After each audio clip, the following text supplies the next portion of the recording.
ഗർഭസ്ഥ ശ്രീമാൻ എന്നറിയപ്പെടുന്ന രാജാവ് ആരാണ്? എന്തുകൊണ്ടാണ് ഈ പേര് വന്നത്? പഴയ തലമുറയിലെ പലർക്കും അറിയാവുന്ന കാര്യമാണ്.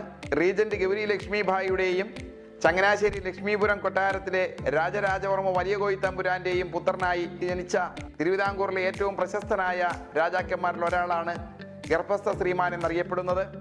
ആൺസന്തതികളില്ലാത്തതിനാൽ ഭരണം കയ്യേറാൻ പറ്റാതെ വന്ന സാഹചര്യത്തിൽ ബ്രിട്ടീഷുകാർ രാജ്യഭരണം ഏറ്റെടുക്കുമോ എന്ന് ഭയപ്പെട്ടുകൊണ്ട് രാജ്യത്തുടനീളം പ്രാർത്ഥനകളും വഴിപാടുകളും നടന്ന് റീജന്റ് ഗൗരി ലക്ഷ്മിഭായിക്ക് കുട്ടിയുണ്ടാകുവാൻ വേണ്ടിയുള്ള പ്രാർത്ഥന നടക്കുന്നതിനിടയിൽ ചങ്ങനാശ്ശേരിയിലെ ലക്ഷ്മീപുരം കൊട്ടാരത്തിനടുത്ത് സന്താനഗോപാലമൂർത്തിക്ക് ക്ഷേത്രം പണിതുകൊണ്ട് രാജരാജവർമ്മ വലിയ കോയിത്തമ്പുരാൻ പ്രാർത്ഥന നടത്തിയാണ് 1813 ഏപ്രിൽ 16 ചോതി നക്ഷത്രത്തിൽ സ്വാതി തിരുനാൾ എന്ന മഹാരാജാവ് പിറക്കുന്നത്. അദ്ദേഹം ജനിക്കുന്നതിന് മുമ്പേ രാജാവായിരുന്നത് കൊണ്ട് അദ്ദേഹത്തെ ഗർഭസ്ഥ ശ്രീമാൻ എന്നാണ് അറിയപ്പെടുന്നത്.